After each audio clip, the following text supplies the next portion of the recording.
주님을 찬양합니다. 2025년 현충일 집회 메시지 6번에 왔습니다. 메시지 6번의 제목은 단체적인 전투원인 신부입니다. 6번에 들어가기 전에 다시 한번 2025년 현충일 집회 전체 주제를 우리는 기억해야 합니다. 그리고 이 전체 주제인 신부를 준비함에 우리 자신을 헌신해 드릴 필요가 있습니다. 우리는 이 신부의 일부이기 때문입니다. 주님의 회복은 그리스도의 신부를 준비하기 위한 것입니다. 그러므로 메시지 1번에서 주님의 회복의 목표가 바로 신부라는 것입니다. 메시지 1번은 목표를 보여주고 있죠. 즉, 이 신부가 주님의 회복의 목표라는 것입니다. 성경은 가장 순수하고 가장 거룩한 의미에서 우주적인 한 쌍의 로맨스입니다. 이 한 쌍에서 그리스도 안에 계신 하나님은 신랑이시고 하나님께서 구속하신 백성은 신부입니다. 이 신성한 로맨스가 주님의 회복의 목표이기 때문에 주님의 회복 안에서 주님의 가장 중요한 일은 그분의 영광스러운 신부로 준비하시는 주님의 참된 일입니다. 그러므로 주님의 참된 일, 이 신부를 준비하는 일은 메시지 2번부터 메시지 6번까지에 있는 5가지 항목입니다. 우리가 신부를 준비하는 주님의 참된 일을 위해서 메시지 2번이죠. 첫 번째, 신부의 건축. 메시지 3번이죠. 신부의 성숙. 메시지 4번이죠. 신부의 아름다움. 메시지 5번이죠. 신부의 의. 메시지 6번이죠. 우리는 단체적인 전투원인 신부가 되어야 한다는 것입니다. 메시지 2번부터 5번까지, 즉 신부의 건축과 신부의 성숙과 신부의 아름다움과 신부의 은은 창세기 1장 26절 전반부에 있는 형상과 관계되어집니다. 우리는 하나님의 형상대로 창조되었죠. 곧 우리는 하나님을 표현하는 면이죠. 메시지 6번은 이 단체적인 전투원인 신부는 창세기 1장 26절 하반절에 있는 통치와 관련되어집니다. 우리는 한 면에서 형상을 갖고 하나님을 표현해야 되지만 또 한 면에서 우리는 그분의 통치권을 가지고 하나님을 대표하는 단체적인 전투원의 신부가 될 필요가 있습니다. 그러므로 우리가 신부를 준비하기 위한 주님의 참된 일은 형상과 즉 표현과 통치 곧 대표라는 것입니다. 특별히 메시지 2번에서 신부의 건축은 에베소 4장 12절이죠.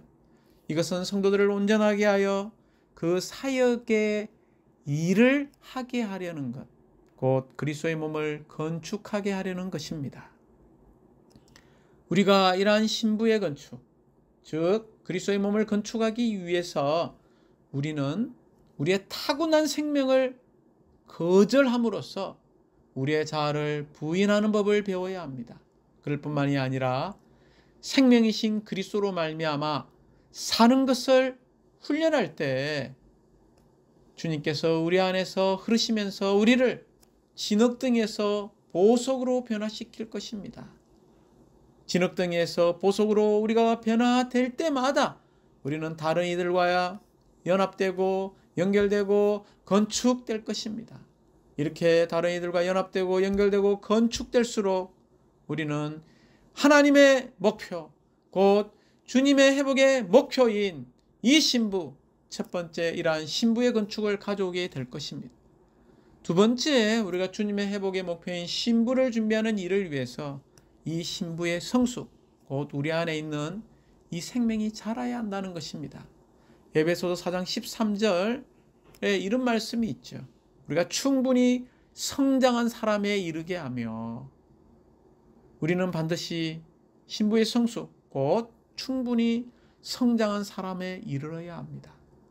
우리가 주님 속히 돌아오십시오라고 기도한다면 주님은 내가 돌아오기를 너희가 기다리는 동안 나는 너희가 성숙하기를 기다리고 있다. 너희가 성숙해야만 내가 돌아가는 것이 앞당겨질 수 있다라고 말씀하실 것이다. 주님께서 돌아오시는 것을 우리가 진심으로 기다린다면 생명이 자라 성숙에 이르는 것이 너무나 필요합니다. 성숙한다는 것은 무슨 의미입니까? 성숙한다는 것은 그리스도의 형상이 우리 속에 완전히 이루어지는 것입니다. 우리가 거듭난 이후로 주님은 우리가 그분의 형상을 지닐 수 있도록 우리 안에 계속 일해 오셨습니다. 주님께서 그분의 형상을 우리 속으로 완전히 일해 넣으시고 우리를 통해 완전히 표현되실 때 우리는 생명의 성숙에 이를 것입니다. 그리스도께서 다시 오시기 위해서는 성숙한 필요합니다. 이제 주님 회복인 신부를 준비하는 일의 세 번째 방면은 신부의 아름다움이죠. 에베소서 5장 26절에 있는 말씀처럼 이는 곧 그리스도께서 말씀 안에 있는 씻는 물로 교회를 깨끗이 하여 거룩하게 하시려는 것이며 또한 27절에 또한 주름이나 점이나 그 같은 것들이 없는 영광스러운 교회로 자기 앞에 세우시려는 것이며 교회를 거룩하고 흠이 없게 하려 하시는 것입니다. 에베소서 5장 26절에서 말하는 지속적인 기질상의 거룩하게 함이 없이는 신부가 준비될 길이 없으며 따라서 요한계시록 19장 7절부터 9절에 말씀이 성취될 길도 없습니다. 그러므로 에베소서 5장의 체험은 요한계시록 19장의 성취를 위해 필수적입니다. 에베소서는 어떻게 그리스도께서 우리를 그분 자신으로 거룩하게 하시고 깨끗이 하시고 보양하고 보살펴 주심으로써 신부를 준비시키는지를 보여줍니다. 이런 식으로 우리는 신진대사적으로 변화되고 아름답고 영광스럽게 되어 요한계시록 19장에 따라 그리스도 앞에 세워질 준비가 될 것입니다. 신부가 준비된다는 것은 신부가 빛나고 깨끗한 세마포 옷을 갖는 것을 의미합니다. 깨끗한은 본성을 가리키고 빛나고는 표현을 가리킵니다. 이 세마포 옷이 성도들의 의입니다. 여기에 신부의 의는 주관적인 의, 즉 우리 존재 안에 조성된 의신 그리스도를 가리키고 있습니다. 이 주관적인 의가 교회 안으로 우리 안으로 일에 넣어질수록 우리는 더욱 아름다운 신부로 준비될 것입니다. 이제 주님의 회복음의 퀸 이 신부를 준비하는 일에 있어서 네 번째 방면은 신부의 의죠. 계시록 19장 8절은 분명하게 이 옷과 의를 연결하고 있습니다. 세마포 옷이죠. 이 세마포 옷은 무엇입니까? 바로 우리의 이기는 생활, 우리의 이기는 삶을 가리키고 있습니다. 그러므로 요한계시록 19장에 있는 신부는 빛나고 깨끗한 세마포 옷, 곧 성도들의 의를 입었다라고 말하고 있습니다. 이것은 우리 안에서 자라시고 우리에게서 살아 나타나신 그리스도입니다. 우리가 그리스도께서 우리 안에서 자라시도록 허락해 드림으로써 그분을 살아낼 때 그분은 우리의 생활이 되실 것입니다. 우리가 빛나고 깨끗한 세마포옷을 갖기 위해 우리의 존재 안으로 짜인 주관적인 의를 가져야 합니다. 사실상 바로 이러한 세마포 옷이 신부의 아름다움이기 때문입니다. 이제 마지막 메시지인 메시지 6번은 단체적인 전투원인 신부죠. 이제 메시지 6번을 보기 원합니다. 메시지 6번 제목을 함께 선포해보죠. 단체적인 전투원인 신부. 이 메시지 6번은 로마 숫자가 9번까지 있습니다. 우리가 세 중점으로 나누어서 보기 원합니다. 로마자 1번, 2번은 이 단체적인 전투원이 무엇인가를 우리에게 계시해주고 있습니다. 로마자 3번부터 5번까지는 이 영적인 전쟁의 원인을 알고 우리가 큰 능력으로 굳세어져서 하늘들의 영역에 있는 악한 세력들과 싸워야 하는, 여전히 이러한 싸움의, 영적 전쟁의 싸움에 관한 것을 우리에게 계시해주고 있습니다. 로마자 7번부터 9번까지는 우리가 단체적인 전투원에 관한 이상을 보고 영적 전쟁에 관한 계시를 본 다음에 우리가 어떻게 실질적으로 이런 영적인 전쟁에 참여할 것이고 적용할 것인가에 관한 문제를 우리에게 보여주고 있습니다. 먼저 로마자 1번과 2번에서 이 단체적인 전투원은 누구입니까? 바로 로마자 2번에 있는 그리스도의 공동왕들인 이기는 이들이라는 것입니다. 에베소서 6장 특별히 10절부터 20절까지는 이 신부가 바로 하나님의 왕국을 위해 하나님의 원수와 맞서 싸우는 단체적인 전투원이라는 것을 계시해주고 있습니다. 이들은 계시록 19장에 20장에 가볼 때 그리스도의 공동왕인 이기는 이들이라는 것입니다. 천년왕국 동안에 예수님의 증거는 그리스도의 신부, 곧 그리스도의 공동왕들인 이 이기는 이들에 의해서 수행되게 될 것입니다.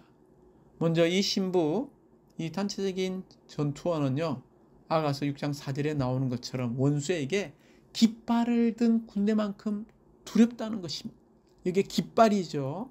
이 깃발은 싸울 준비가 되어 있다는 것을 가리킬 뿐만이 아니라 또한 승리를 거두었음을 표시하고 있습니다.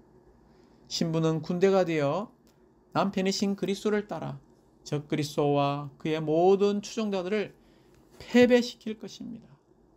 이러한 신부인 교회는 하나님을 표현할 뿐만이 아니라 하나님의 원수를 처리하는 창세기 1장 26절에 있는 이 이중 목적을 성취할 것입니다. 하나님의 원수를 패배시키기 위해 이 교회는 반드시 신부일 뿐만이 아니라 무엇이 되어야 할까요? 전투원이 되어야 합니다. 그러므로 우리는 우리의 행함과 우리의 생활과 우리의 싸움, 이러한 그리스도인의 생활이 있다는 것을 잊지 마시기 바랍니다. 우리 그리스도인의 행함은 하나님의 목적을 이루기 위한 한 세 사람입니다. 그리스도인 우리의 생활은요, 그리스도를 만족시키기 위한 신부죠. 그러나 그리스도인의 생활 가운데서의 우리의 싸움은 하나님의 원수를 패배시키기 위한 우리가 단체적인 전투원이라는 것을 잊지 마십시오. 이러한 단체적인 전투원은 바로 그리스도의 공동 왕들인 이기는 이들입니다. 자, 이 이기는 이들을 볼 때 우리가 아가서 6장 13절이죠. 우리는 솔로몬과 같은 행상을 이룬 이 놀라운 술라미가 어떻게 비유되어 있습니까? 이러한 술라미는 하나님께서 보시기에 춤추는 두 군대 혹은 두 진영에 비유되어 있습니다. 우리가 두 군대, 두 진영, 이 이야기는 창세기 31장 1절부터 10절 이야기를 우리가 잘 알죠. 야곱이 형 예서를 만날 때 너무나 두려워했죠. 그때 그의 약한 아내들과 자녀들을 두 부류로, 두 군대로 나눈 것을 말하고 있습니다. 그러므로 두 군대의 영적 의미는 주님의 사랑과 몸의 원칙에 따라 넉넉히 이게 대승을 거둔다는 의미를 가지고 있습니다. 이기는 이들로 여겨지는 이들은 누구죠? 강한 이들입니까? 스스로 무언가를 다 할 수 있는 사람들입니까? 그렇지 않습니다. 주님을 의지하는 더 약한 이들이라는 것을 잊지 마십시오. 그러므로 우리는 유연한 의지로 주님께 순종하는 한 백성이 되어야 합니다. 우리 자신을 신뢰하지 말고 사랑과 능력과 긍휼이신 주님을 더 의지할 때에 우리는 단체적인 전투원인 신부가 될 수 있고 그리스도의 공동 왕들인 이기는 이들이 될 수 있습니다. 이제 로마자 3번에서 영적 전쟁을 보여주고 있죠. 이 영적 전쟁에 원인은 무엇입니까? 바로 사탄의 의지와 하나님의 의지가 정면으로 대립하고 대항하고 충돌하기 때문입니다. 그러므로 천국이 세워지기 위해서는 반드시 영적 전쟁이 필요하다는 것입니다. 우리는 진리에 따라 은혜로 행하고 사랑과 비단에서 삶으로써 사탄의 의지를 굴복시켜야 되는데, 굴복시키기 위해서 우리는 매일매일 이 하나님의 원수를 처리하기 위해서 그리스도를 죽은 사람들 가운데서 일으키고 하늘들의 영역에 앉힌 큰 능력으로 우리가 굳세어져야 하죠. 곧 공중의 모든 악한 영들보다 훨씬 위에 앉게 한 큰 능력으로 굳세어질 필요가 있습니다. 이것이 주님 안에서 굳세어지는 것이죠. 우리 자신 안에서는 사탄과 그의 악한 왕국에 대항하여 영적 전쟁을 할 수가 결코 없습니다. 우리는 오직 주님 안에서와 그분의 강한 권능 안에서만 싸울 수 있기 때문에 우리의 의지가 반드시 강해야 하고 또한 우리의 의지를 사용할 필요가 있습니다. 이럴 때 우리는 하늘들의 영역에 있는 악한 세력들과 싸우게 될 것입니다. 통치자들과 권세자들과 이 어둠의 세상 지배자들은 누구입니까? 바로 반역한 천사들이죠. 그들은 사탄이 하나님을 반역할 때 사탄을 따랐습니다. 지금은요, 하늘들의 영역에서 세상 나라들을 다스리고 있죠. 그러므로 우리의 전쟁, 영적 정쟁은 대상이 형제자매들이 아니고 사람들이 아닙니다.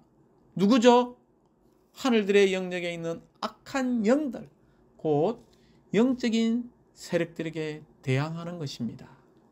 이제 우리가 단체적인 전투원이 이기는 이들이라는 이상을 보았고, 이 영적 전쟁의 원인을 해결하기 위해서 우리가 큰 능력으로 굳세어져서 하늘들의 영역에 있는 악한 세력들과 싸워야 된다는 이런 이상을 본 다음에 로마자 6번부터 9번까지는 우리가 어떻게 단체적인 전투원으로 싸울 것인가, 우리의 적용의 부분을 다루고 있습니다. 먼저 로마자 6번에서 영적인 전쟁은 개인적인 문제가 아니라 어떤 문제입니까? 그것은 단체적인 전투원인 그리스도의 신부의 문제라는 것입니다. 교회는 믿는 이들과 함께 이 단체적인 전투원을 구성하고 있습니다. 단체적으로 한 군대로 편성된 후에 우리는 하나님의 원수에 대항해 싸울 수 있습니다. 하나님의 전략은요, 하나님의 전략은 교회를 원수와 대항해 싸우는 그분의 군대를 사용하시는 것입니다. 그러나 사탄의 전략은 무엇일까요? 사탄의 전략은 우리를 하나님의 군대인 교회에서 고립시키고 이러한 교회 생활을 하지 못하게 하고 몸의 생활을 하지 못하게 하여 이러한 몸의 생활로부터 떠나게 만듭니다. 그러나 오직 믿으십시오. 단체적인 전투원만이 하나님께서 주신 이러한 완전한 전투 장비를 입고서 영적 전쟁을 수행하는 단체적인 문제라는 것을 잊지 마십시오. 그러므로 우리가 단체적인 전투원이 되기 위해서 우리는 완전한 전투 장비로 무장할 필요가 있습니다. 로마자 7번에서 영적 전쟁을 하려면 우리는 하나님께서 주신 완전한 전투 장비로 무장해야 합니다. 여기에 7방면이 있죠. 첫 번째는 우리의 온 존재를 강하게 하는 무엇이 필요할까요? 진리의 허리띠가 필요합니다. 이게 진리의 허리띠죠. 이 진리의 허리띠는 누구입니까? 실제이신 그리스도 안에 계신 하나님이죠. 실제이신 그리스도입니다. 우리는 매일매일 실제이신 그리스도, 이 진리이신 그리스도로 우리의 허리가 강화될 필요가 있습니다. 두 번째는요, 의의 가슴바지이죠.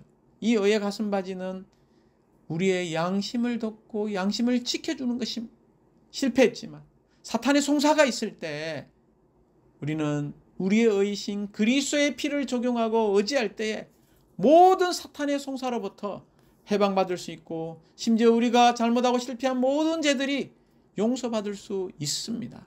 매일매일 이러한 그리스도의 피를 적용함으로 의의 가슴바지를 착용할 필요가 있습니다.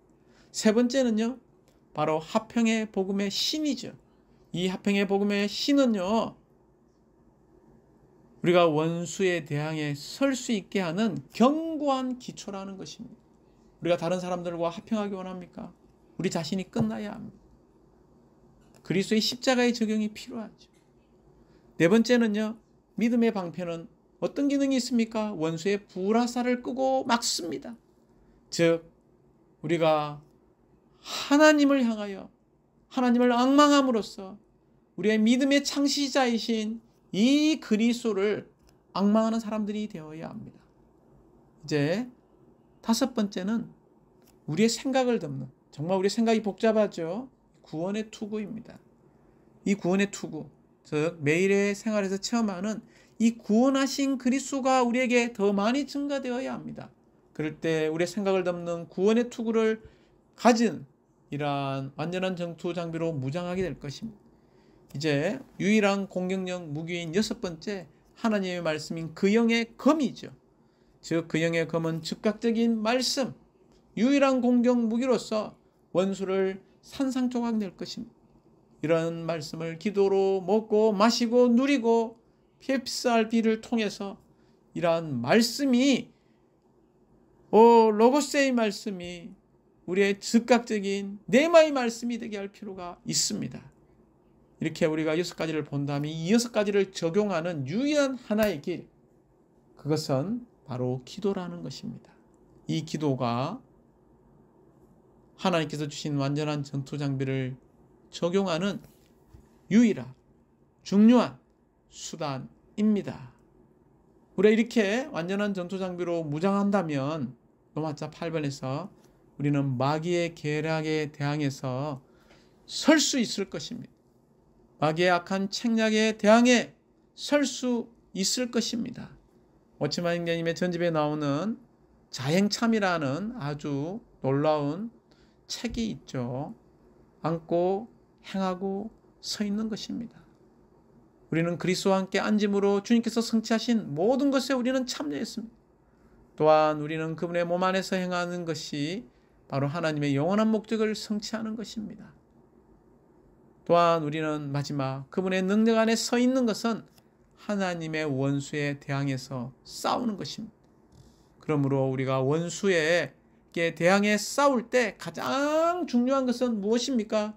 승천하시고 가장 높은 보좌에 앉아 계시는 그분과 함께 끝까지 서 있는 사람이 되는 것입니다. 이것을 위해서 우리는 로마서 9번에서 협력이라는 단어를 잊지 마십시오. 그리스도와 협력하여 싸워야 합니다. 우리 모두는 오늘날 주님의 회복 안에서 우리가 전쟁터에 있음을 보아야 하고 알아야 합니다. 오늘날 우리는 어디에 있습니까? 영적인 전쟁터에 아직 있습니다. 그러므로 우리는 반드시 그리스도와 협력하여 공중에 있는 사탄의 세력들과 맞서 싸워야 합니다. 그럴 때 우리는 그리스도의 몸을 건축하고 그리스도의 신부를 준비하기 위해 그리스도를 더 많이 얻음으로 하나님의 왕국을 세우고 확산시켜서 그리스도께서 땅을 유업으로 받으시기 위해 다시 오시게 할 수 있을 것입니다. 주님을 찬양합니다. 아멘.